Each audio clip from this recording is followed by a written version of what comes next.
Close to nature is close to your world.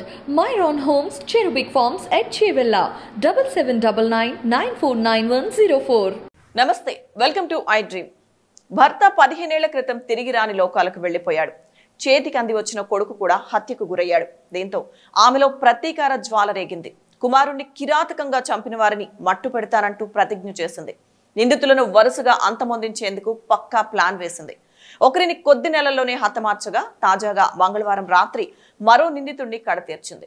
Palnadu జిల్లా నర్సరావుపేటలో చోటు చేసుకున్న ఉదంతం స్థానికంగా కలకలం రేపింది. పోలీసుల కథనం ప్రకారం నర్సరావుపేటకు చెందిన జాన్బీ భర్త షబీర్ 15 ఏళ్ల క్రితం మృతి చెందాడు.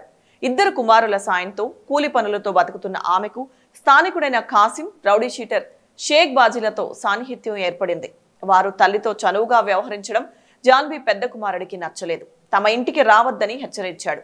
అతడు తమకు అడ్డుగా ఉన్నాడని కక్షగట్టిన కాసిం, బాజీలు కలిసి మరో 3 మిత్రుల సాయంతో 2021 ఆగస్టులో ఆ యువకుణ్ణి గొంతు కోసి దారుణంగా చంపేశారు. కుమారుడి హత్య గురించి తెలిసి జాన్బీ కోపంతో రగిలిపోయింది. ఈ ఘాతుకానికి పాల్పడిన వారిని అంతే కిరాతకంగా చంపి తీరుతానని కొడుకు మృతదేహం సాక్షిగా ప్రతిజ్ఞ చేసింది.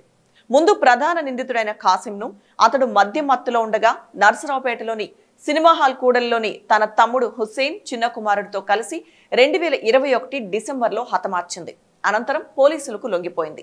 కొద్ది కాలం క్రితం బెయిల్పై బయటకు వచ్చిన ఆమె తన కుమారుడిని హతమార్చిన వారిలో 2వ నిందితుడైన బాజీ హత్యకు ప్లాన్ వేసింది. 3 హత్య కేసుల్లో నిందితుడిగా ఉన్న రౌడీ షీటర్ బాజీ జాన్బీ ప్రతిజ్ఞ గురించి తెలిసి ఆమె కంటపడకుండా 1.5 ఏళ్ల నుంచి అజ్ఞాత జీవితం గడుపుతున్నాడు. పట్టు వదలని ఆమె స్నేహితుల సహకారంతో అతని ఫోన్ నెంబర్ సంపాదించింది.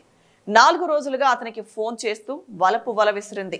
ఒంటరిగా ఉంటున్నానని, పాత గొడవలు మర్చిపోయి గతంలో మాదిరి కలిసి గడుపుదామని నమ్మించింది. తన తమ్ముడు పుట్టినరోజు అని పార్టీ చేసుకుందాం రమ్మని ఆహ్వానించింది. ఆమె మాటలు నమ్మిన బాజీ మంగళవారం రాత్రి ఆమె వద్దకు వచ్చాడు. అప్పటికే ఆమె తన తమ్ముడు హుస్సేన్, అతని మిత్రులు గోపీకృష్ణ, హరీష్తో కలిసి హత్యకు ప్రణాళిక రూపొందించింది. దగ్గరలోని గుట్టల్లో అతడితో మద్యం తాగించింది.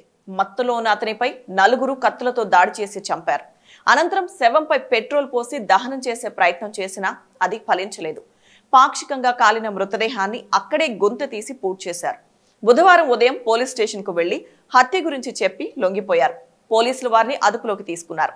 నర్సరావుపేట గ్రామీణ సిఐ భక్తవత్సలరెడ్డి, ఎస్ఐ బాలనాగిరెడ్డి సంఘటన స్థలానికి వెళ్లి బాజీ మృతదేహాన్ని వెలికి తీయించి పోస్టుమార్టం నిర్వహించారు. అతడికి భార్య మోబినా, ఓ కుమార్తె, 2 కుమారులు ఉన్నారు.